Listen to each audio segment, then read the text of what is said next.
요즘 스마트폰과 컴퓨터를 많이 사용하셔서 손목이 엄청 안 좋으신 환자분들이 많으셔서 오늘은 손목의 통증과 치료에 대해서 한번 설명을 드리도록 하겠습니다. 손목은 기본적으로 엄지 쪽인데, 중지 쪽인데, 새끼 쪽인데 이렇게 크게 세 군데를 보시면 좋고요. 그리고 그 인대들을 중간에서 묶어주는 원형 고리 같은 인대, 이렇게 보실 수 있겠습니다. 엄지, 중지, 새끼 쪽 어느 쪽이 손목이 아프신가 보시는 게 좋고요. 가장 많이 오는 손목 통증은 보통 이 손목을 이 원형으로 감싸고 있는 인대가 있는데, 이 원형이고 요게 약간 터널 같은 느낌이거든요. 그래서 손목 터널 증후군이라 불리는 인대의 통증이 있습니다. 이 통증은 손목을 많이 쓰다 보면 손을 감싸고 있는 이 원형의 인대가 강력한 긴장을 가지게 되거나 꽉 눌려서 다른 인대라든지 다른 기관들을 막고 있을 때 발생하는데요. 아는 방법은 손목을 이런 식으로 접었을 때 10초간 이렇게 있을 때 중간 쪽에 통증이 발생하게 되면 정중신경 쪽 문제가 있는 거고요. 아니면 또 이렇게 했을 때 통증이 있을 수도 있습니다. 그러면 손 안쪽에 문제가 있는지 손 바깥쪽에 있는지 문제를 좀 볼 수가 있고요.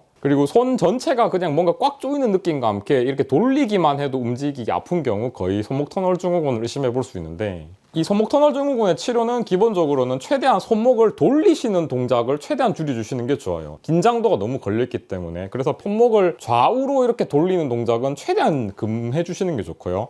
손목 보호대 같은 걸 하셔가지고 최대한 손목 쪽이 인대가 긴장도가 풀어질 수 있도록 해주시면서 손목을 최대한 덜 쓰시면서 회복하시는 게 일단 기본이 되겠습니다.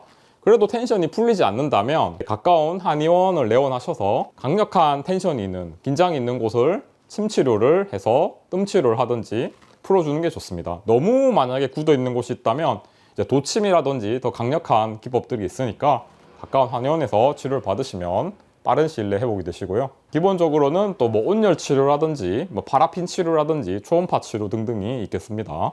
또 그 다음에 많이 있는 손목적 문제는 엄지손가락을 이렇게 주먹을 말았을 때 살짝 꺾었을 때 오는 드케르뱅 병변이라 불리는 손목에서 쑥 들어간 곳이 있는데, 이쪽에서 발생하는 병변을 이제 드케르뱅 병변이라 하거든요.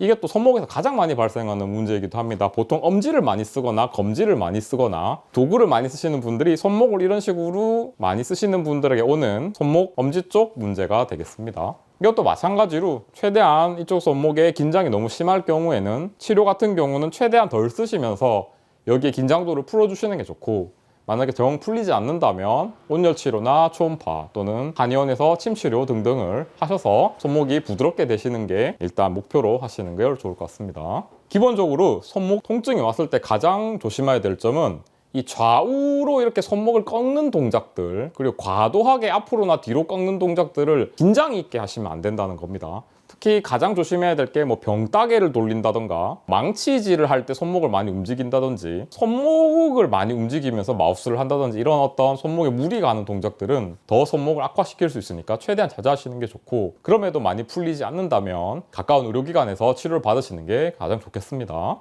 손목 같은 경우 그림을 보시면 이제 가장 중요한 점은 이 손목 같은 경우는 팔의 위치 그리고 목과 몸통의 위치가 생각보다 많이 작용합니다. 나는 똑같은 일을 하는데 저 사람은 손목이 괜찮은데 왜 나는 손목이 계속 나갈까, 약할까를 이 점을 생각을 하셔야 되는데요. 그것은 몸의 무게중심이 손목이 무게중심 밖으로 이렇게 갈수록 손목에 과도한 힘이 쥐어지는 경우가 되게 많아요.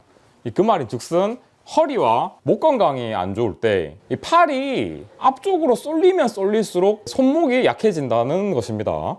그래서 허리 건강과 목 건강이 결국은 팔과 손목 쪽에도 관절에도 큰 문제가 있을 수 있게 만든다는 점이죠. 허리가 안 좋아서 이 손목 자체가 큰 부담을 받게 된다면 더욱더 그런 것이고요. 기본적으로 우리 몸을 자동차 같은 걸로 가정할 때 손목 쪽은 타이어 쪽에 위치한다고 보시면 되겠습니다. 휠 자체가 틀어져 있으면 타이어 펑크가 잘 나겠죠. 그렇기 때문에 허리랑 척추 건강 자체가 손목 쪽에 미치는 영향도 있다는 점, 그래서 내가 컨디션이 좋지 않으면 손목이나 관절이 잘 나간다는 점, 이것도 충분히 알아두시면 좋을 것 같습니다. 내가 컨디션이 떨어져 있을 때 과도한 손목 동작이 요구되는 동작을 무한 반복을 하게 되면 손목이라든지 아니면 다른 관절에 문제가 오실 수 있다는 점도 말씀드리고 싶네요. 네, 오늘은 손목의 통증과 치료 그리고 그 건강관리적인 부분에서 체형의 중요성, 자세의 중요성 이런 부분도 같이 말씀을 드렸습니다. 다음번엔 조금 더 좋은 내용으로 다가오겠습니다.